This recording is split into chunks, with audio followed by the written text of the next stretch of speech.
Welcome, everybody, to the OK Grognard Show. It is Thursday, January 28th, 2021, 10 a.m. Central, in beautiful Lake Geneva, Wisconsin. Well, we're going to pick up where we left off last week. We were talking about levels of prep for your game, hours of work, or improvising. Part 2.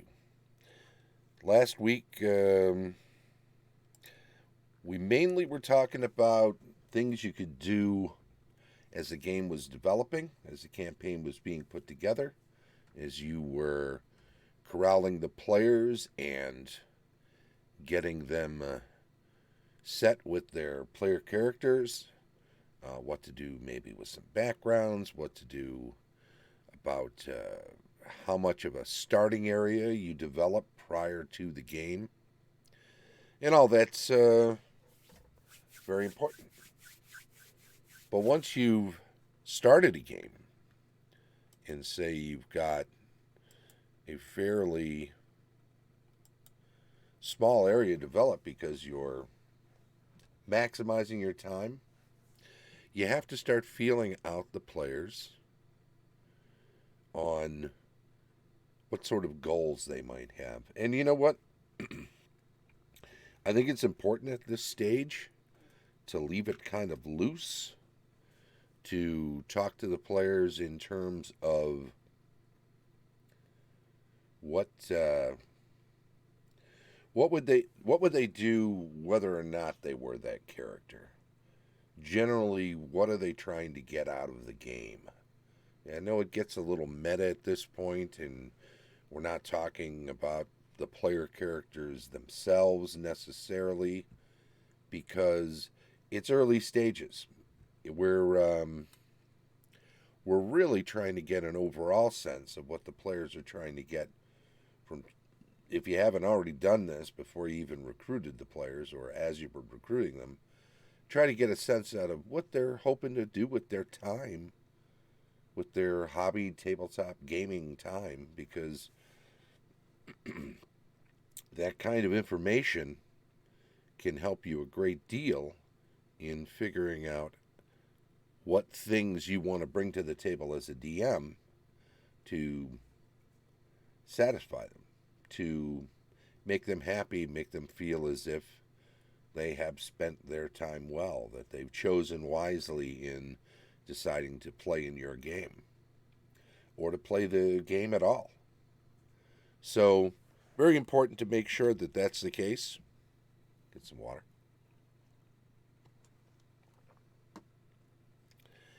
It'll be to your benefit to find this stuff out as early as possible because no matter when you're prepping, no matter what you're prepping, and no matter for who you're prepping it for, bad sentence, um, you can always look back on this information, regardless of what's happening at the table, and make no mistake, goals can change. Players can decide once they've started playing that there were things they hadn't thought that they might want to pursue when they started playing the game with you. They may discover, you may introduce some things that spark a new interest or scratch a different itch than they thought they had, that they thought playing this game might help them satisfy. So, it doesn't hurt to check in with them over and over. Now, some players are going to be as simple as, hey, I just wanted to come out and hang out with my friends. And some players will be there to roll the dice, to get into combat, to have those that heavy gaming part of the game, that competitive part of the game. And I don't mean competitive with the other players necessarily, though. If Gimli and Legolas want to have a little contest during the battles they're both in together, that's fine, right? But I'm talking mainly about the competitiveness of them just slugging it out with monsters, whatever their characters are. And that's fine. People like different things. Some people will sit back, and when the combat starts, that's when they'll really get excited, and that's when they'll shine. Some folks will be more interested in exploration. Some folks will like to look around in every corner of your game world when they find some area that excites them. They will leave no stone unturned, digging up every detail that they can about that place, and that's great. Um, it's tougher on you, prep wise, because your goal is to do as much prep as you need and then a little bit more, not to necessarily detail absolutely everything ad nauseum without ever thinking it might get used in the game. Now, certainly, there are some DMs that will take it upon themselves to be extremely thorough in detailing every part of every game. And certainly, some DMs who have played for a long time, who've saved up the materials that they've developed over the years, will have a great expanse of things to explore just by the very nature of stuff accumulating. But that doesn't mean that you, if you're a newer DM, has to create all of this stuff before you even start playing. So figure out where the players are, where their heads are at, as far as why they want to play the game, and then narrow that down. Once they've created characters, once you've given them a sort of a starting location, generally that's going to be a village or a small town, someplace they can have come up out of the woodwork to become adventurers. And once you've got them aware of their surroundings, before you even jump into character, before you even allow them to start to jump into characters.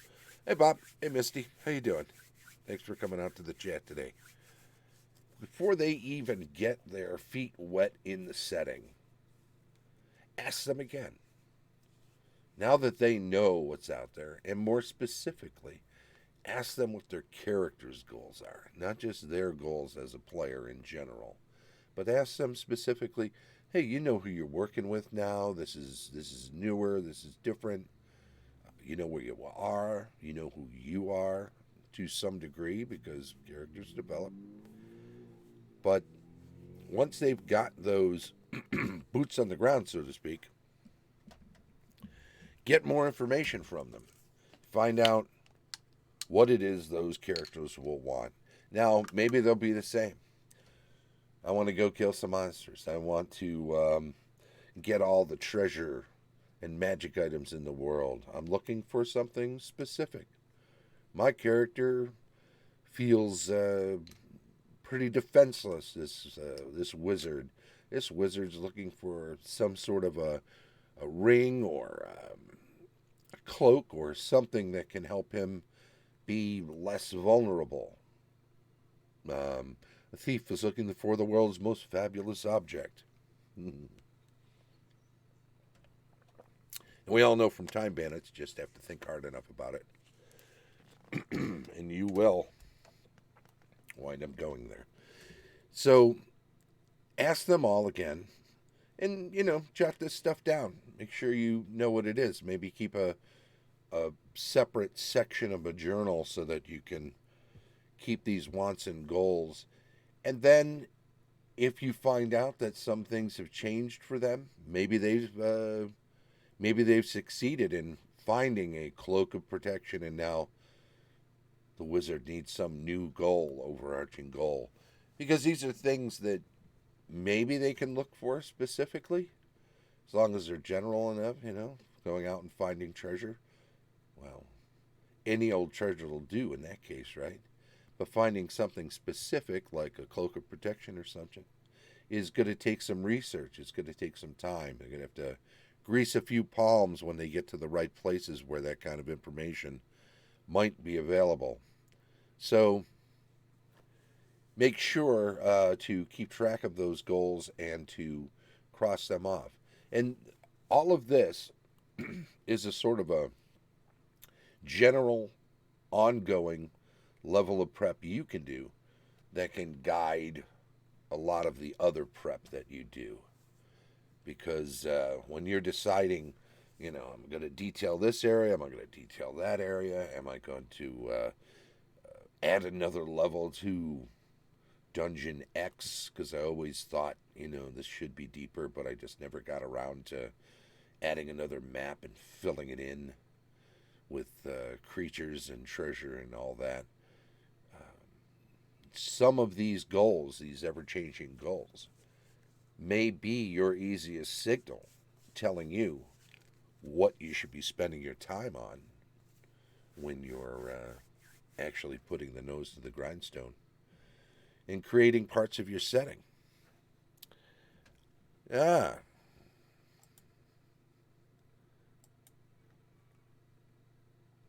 Any extra questions? Now, see, I did a whole series last year on the various appendices of the Dungeon Master's Guide from First Edition Advanced Dungeons and Dragons, such as the book being shown up there. So look those over if you like, or just dig on into your own Dungeon Master's Guide if you have one. Go right to the appendices or go to the table of contents and read the list of appendices, and you will find any number of those at the ready to help you. I would suggest, and this may be counterintuitive, but if you're a fairly seasoned Dungeon Master but haven't played First Edition and you've got a DMG in your hand from First Edition now, but you've run later editions and you're moving back, you want to try some of the earlier stuff, if you get this book and you already know how to run games and just the general back and forth that goes on, don't bother reading the first parts of the DMG right away. Eventually you should. It'll be interesting. You'll probably enjoy the hell out of it, seeing how it used to be expressed, how to do the job, right? But go right to that list of appendices in the table of contents. Read down that. Cherry pick 2 or 3 that you know will come in handy during gameplay and during prep. And pick them up. Certainly the monster tables, all of the random generation of monsters, indoors and out. Look those over for sure. And just read through them, see what types of creatures are there and what the guys who designed the game, Gary in particular, but others helped out with the tables and appendices.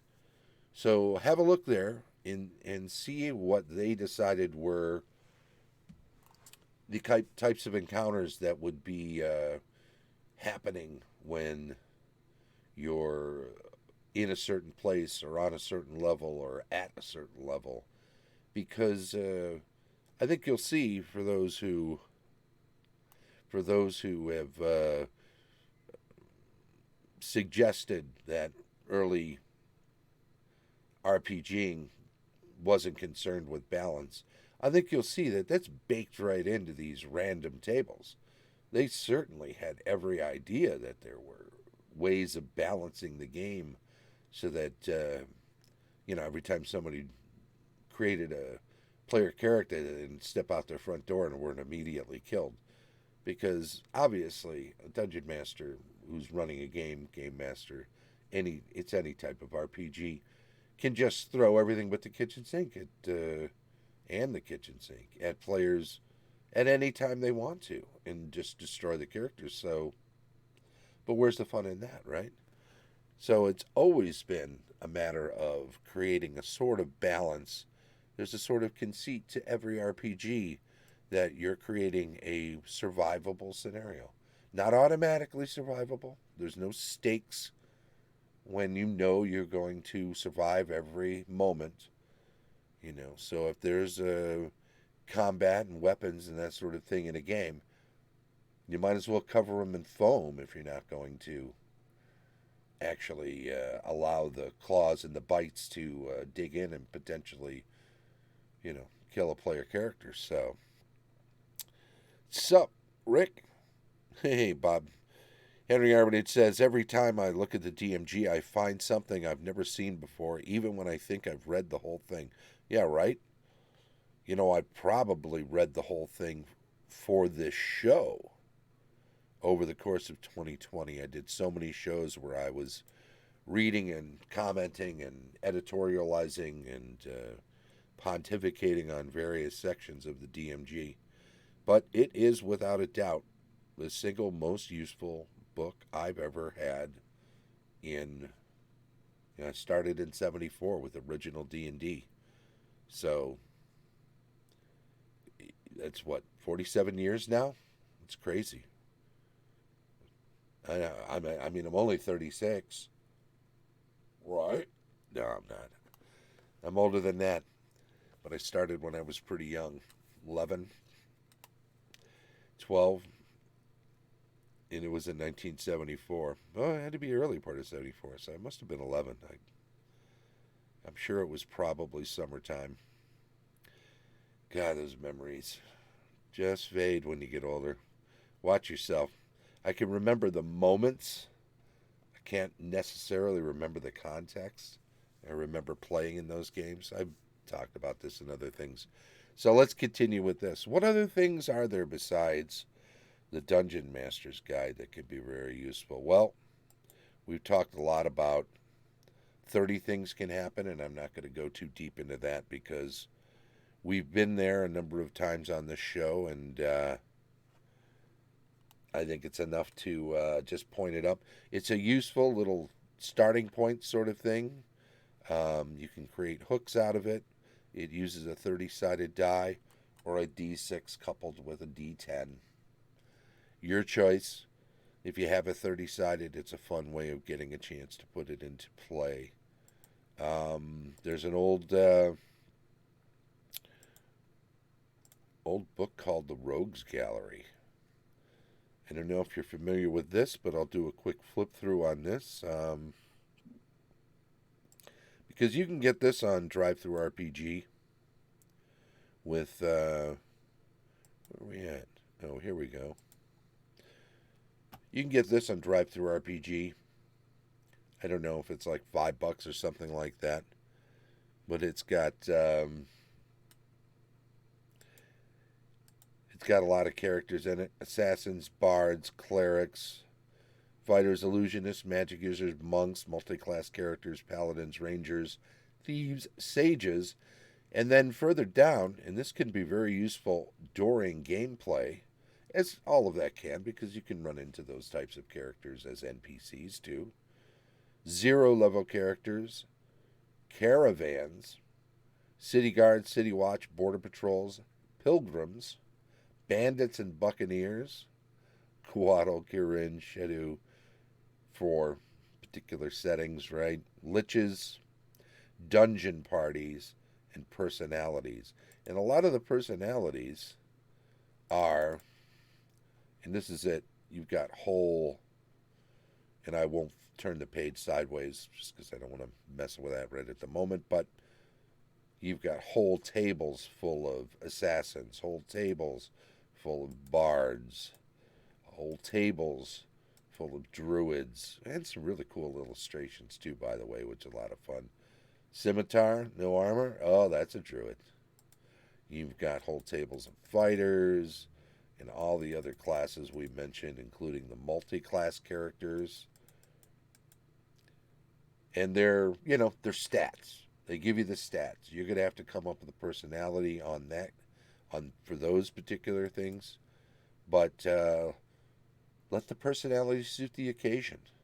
And this, we're talking about some of the improvising you can do beyond the prep that still feels full. And when you have these stats already at as handy as something from something like this, or if you've spent the time and created a bunch yourself, then you just got to come up with the walking and the talking, as it were. I think there's an old actor's axiom that said, "Give me the hat and the shoes, and I'll fill in the rest." Well, these are the hats and the shoes here, right? These are the stats that get you started, right? The famous characters. We'll get down to those. Those are the personalities at the end that Bob was talking about in the chat, because he's used this himself. Pilgrims, bandits, buccaneers. You can see it lines them up with what armor. Do they have horses? Do they have mounts? You've got a few different monster types there. Dungeon parties. Does the makeup of a whole party. We got a first level fighter, a first level thief, second level cleric, and 5 men at arms. And that fighter has a scroll of protection from magic. Possible alignments. It gives you a range. Number of figures. Well, there are 5 men at arms and then 4 characters. Doesn't give you the names. Doesn't give you their stats. But their stats are earlier in the book. So if you want to throw one together on the fly, is this all the information you need? Are they getting into a fight with one of the fighters or more? We can go get their stats then, and we can deal with whether or not they get any pluses to hit, what their armor class is, and all of that. It's right in there. Once you're familiar with the book, having read through it once or twice, or actually used it even so, even better, then you're ready to go. Gary Gygax's Big B mentioned in the back section, the personalities, right? So we've got all sorts of Lauren Schick, Ellen Cook, Alan Hammock, Jeff Leeson. I could go on, but you can see there. Ernie's got a couple of them in here. Errol Otis has one in here. So you've got a bunch of different things. I'll do a quick call back to the 30 Things Has Happened because I have it open here. You've got 3 different sections: in a city, in a country, well underground. Each section is divided up into individual. Each of the 3 sections has 10 pages, and each of those pages is divided up into 30 entries, which are split into 3 different categories. So you could just use a D10 if you wanted to, but you could use the whole well in the city at the gate. Guard results, general results, merchant results. Do you want to tailor this more to the situation or more to your liking? You can certainly just use one of the 3 sections when they're at the gate. Stuff you can do on the fly to make sure you've got something going. Anywho, we'll close that off. Boom, where's it at? There it is. So that's the Rogues Gallery. Something else you can get, and I picked up a copy of this over the summer. I'm afraid you can't get this in PDF form right now. I think I have one. I think, I'm not even sure to be honest, but if I recall, when the first time around that Wizards of the Coast had stuff available on Drive-Thru RPG, well, RPG Now back then, I think the Monster and Treasure assortment was one of the things they had available, and I grabbed that. That's pretty cool. Oh, my neighbors decided to start hammering. All right. That's worth getting. It's got whole sections of monsters divided up by levels. And it's got a whole section, of course, at the back devoted to just the various types of treasure for each level. They're very simple. You can just pop through, throw a monster at them, pop to the back. Here's what kind of treasure that one has. You can randomize it. They're 1 to 100, so you can use percentage dice to figure it out and do it on the fly if you need to. So, well, it's prep of a sort because you do have to get a hold of these. Bob says, I think it was the first resource I saw that gave me an idea how a character could really develop. Speaking back to the Rogues Gallery personalities thing, because there's a section under each one. It gives you all the stats and stuff, but it tells you about the character and some of their exploits and how they developed. So you get a sense of what the people that first started playing the game back in the day did with their characters in game, and it gives you a feel for how to play. And not just for somebody who's playing and developing their own characters, but it is useful, I think, too, for DMs to read that sort of thing and understand what some goals and aspirations of player characters can be. It's a little prep to do. It's just reading. Reading never hurt you. Well, maybe it did. I don't think so. All right. Anyway, I think we're pushing the time. So I will say... Here we go. We'll go back to that. I will say, hey, thank you, everybody, for popping in on the chat, chiming in while you were here. Appreciate it very much. I also want to say thank you to everybody who's catching up with this later on Twitch or watching it on YouTube. If you do me a favor. Hit that subscribe button. Give us a thumbs up on any videos you watch and or enjoy. And feel free to make comments if you have to give us a heads up about something, a correction. Thank you. You want to chime in and talk about the subject? Appreciate it. Why not? Maybe you've had something that's been itching at you since you started watching this. Something we didn't cover that you think we could. Appreciate that too.